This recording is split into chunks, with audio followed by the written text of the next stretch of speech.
අපි දැන් ඉන්නේ ගෙලියොය ටවුන් එකේ. ගෙලියොය ටවුන් එක යට වෙලා තියෙන සීමාව කොච්චරද කියලා බලන්න පේනවා ඇති. මේ තියෙන ලයින් එක සම්පූර්ණයෙන්ම ගිහිල්ලා තියෙන්නේ වතුරට. ඒකට මේ ඔක්කොම දැන් මිනිස්සු මේ ක්ලීනින් වැඩ පටන් අරගෙන ෂේප් එකේ ආය යථා තත්ත්වයට මේ වැඩේ ගන්න ගමන් ඉන්නේ.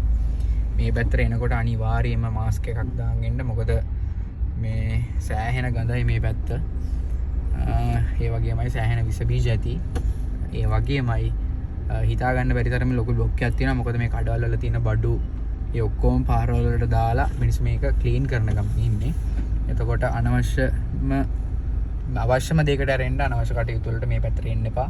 මොකද ඒක මේ කට්ටියටත් බාධාවක්. මේ අනික තමයි ගම්පල ගෙලියොය මේ ලයින් එකට තාම මේ පානීය ජලය පිරිසිදු පානීය ජලයේ ප්‍රශ්න තියෙනවා.